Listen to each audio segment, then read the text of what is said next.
Thank you for listening to this podcast from TRE, Talk Radio Europe, your voice in Spain and around the world. For more information, please visit tre.radio. Good morning, Mark. How are you? I'm doing good. How are you? Very good indeed. And you've had a good weekend of enjoying some sport. Although no Premier League, we had the international break. Shall we touch on the international break briefly? Yeah, we can. Okay, so where do you want to start with that? Well, I suppose we can start with the England performances because I guess they're very varied. But I think they were good because they gave England a lot of new faces to try out. You know, That's I suppose what it's about. It wasn't about winning. It was about finding out, who's going to be coming to this World Cup squad. Yeah, again, is it? I mean, obviously you're Irish, but for England fans, do you think it's something to be worried about the way they're playing at the moment? Not particularly. I mean, I think that was very much the outset from the minute they picked this squad was let's see, people we haven't got a chance to see yet. Yeah. And I think Thomas Tuchel was very open about that starting off. It's not good, the two performances, friendlies against Japan and Uruguay, but it's not the end of the world. They came away from their group, an easy enough group in Albania, Serbia, and Latvia. But what I like about those teams and how they test you is that they're determined teams. They don't open up too much. They don't have a particular massive amount of attacking quality, but they don't open up. So for them to win and to win well on like a 22 goal difference shows that this England squad is capable. And they're definitely up there for the World Cup. And the World Cup group as well, looking at the weekend, we got Croatia, which I think will be difficult. Ghana, not always easy. And then Panama. But, they're winnable matches. Oh, no, most definitely. I mean, there's worse groups to be in this year, that's certainly. But I think with the expanded group format and how many more games there are at the World Cup this year, it's kind of sad, but we don't have that kind of death group anymore that we used to have in the World Cup. I suppose like the toughest group I'm looking at here is probably Brazil, Morocco, Haiti, and Scotland. And even then, that's not that big of a death group. I remember when you'd have like two Titans in one group. Yeah. But listen, it's just how they're playing. Because they want to keep the Titans in, Mark. Because it makes more money if they're in longer, and more interest in the tournament. So you don't want Argentina to go out against Brazil in the group. I can see. For me, that's what the World Cup is. Like those moments, that's what it is. And it's sad that the new generation watching is never going to get to see, Germany dumped out by South Korea or something like that. Yeah. Those moments are special. To see England get dumped out by Panama, that'll be interesting. Right, okay. So, as you can see, ever the optimist when it comes to England. FA Cup quarter-final results this weekend. It's been an interesting weekend. I think we'll leave Arsenal to the end and we'll maybe touch on what's been going on with Chelsea first. Let's go with Chelsea. Yeah, listen, this was a big match for Chelsea. I mean, it's funny saying that against a League One side, but Port Vale are in the quarterfinals, and that's a massive deal for a club of their size. But for Chelsea, there's a lot of pressure on them coming to Stamford Bridge because they've been performing quite poor, before the international break, and there's a lot of pressure on them. And of course, it didn't help that their players were saying other cities they'd like to live in on the international break. Yes. Cucurella and Fernandes were both talking about how they'd like to be living in Barcelona and Madrid. Maybe see if there's any jobs going there as well. Yeah. So that was interesting. Of course, a 2-game ban was handed out to Enzo, and there's a whole other saga where his agent released a whole press release. But that's besides the point, because there's a lot of pressure coming onto the city to perform even against the League One side, and that they did. They got 7 goals. Now, I believe they're playing.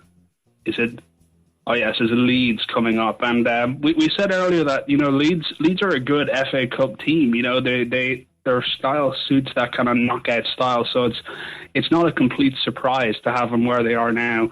But Chelsea's going to be a really good test for them coming up, and it was a fantastic match against West Ham. It was nearly the comeback of all comebacks, with 11 minutes added on in after the 90 was played, which allowed West Ham to grab 2 goals, and tens of thousands of fans came rushing back into the stadium, and that was quite funny to see. At the 90th minute, the stadium was empty, and then at the 100th minute, the stadium was full again. That's crazy, how it is. Just stay where you are, get your money's worth. Right, one of the interesting matches of the weekend, of course, at Manchester City.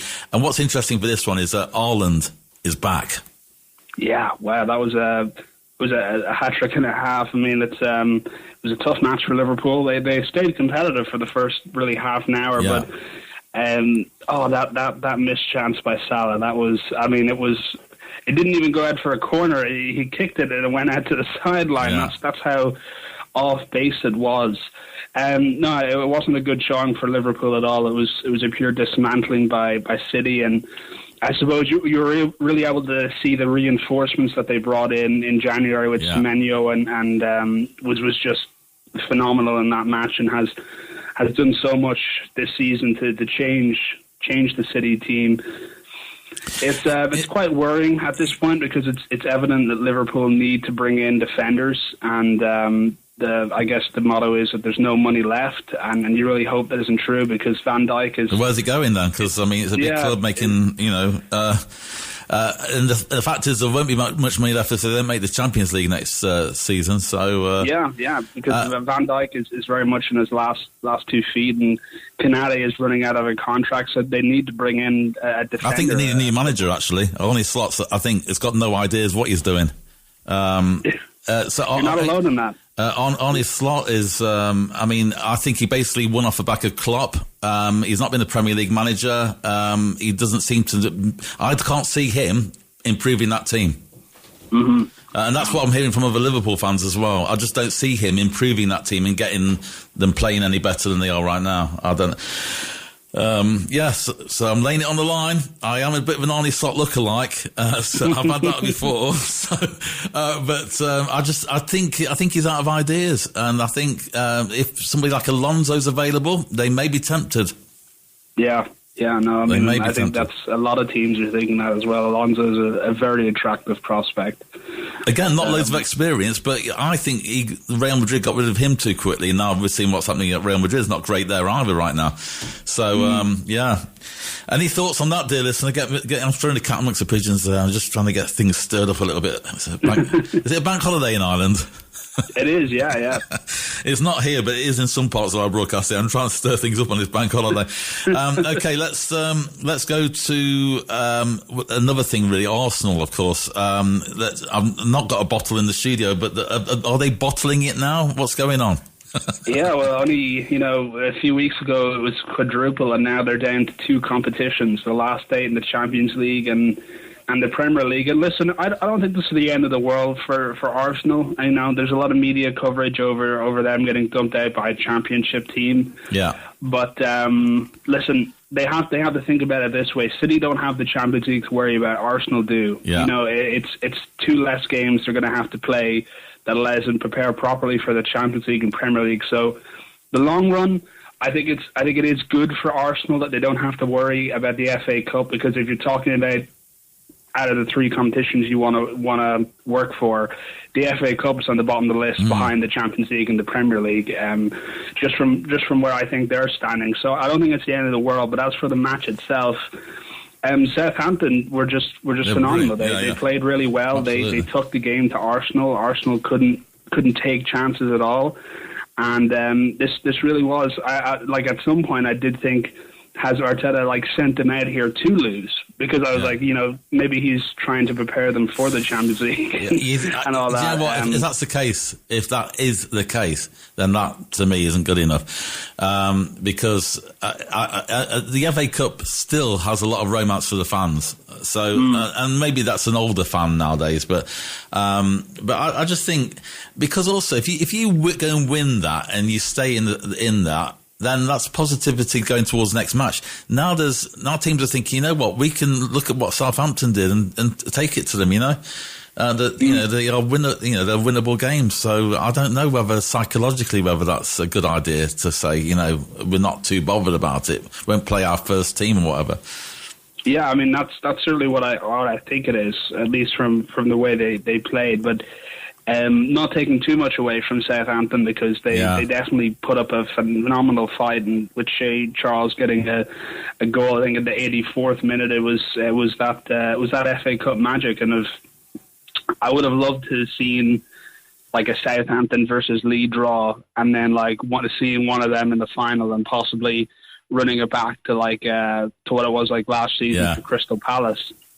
Unfortunately, it is going to be Manchester City versus Southampton and Chelsea versus Leeds, so it is entirely a possibility that we'll see another boring super final with Manchester City and Chelsea. Yeah. But I really do hope Leeds pull through, and even if Southampton can do a job, that would be an epic FA Cup final. Absolutely, yes. Let's see. You never know. Football's a funny old game. Right, okay, moving on to the Masters preview. Is all happening. We've had Tiger Woods as well pulled over under the influence. That's adding to all the golfing news right now. What's going on? What's the build-up, Mark?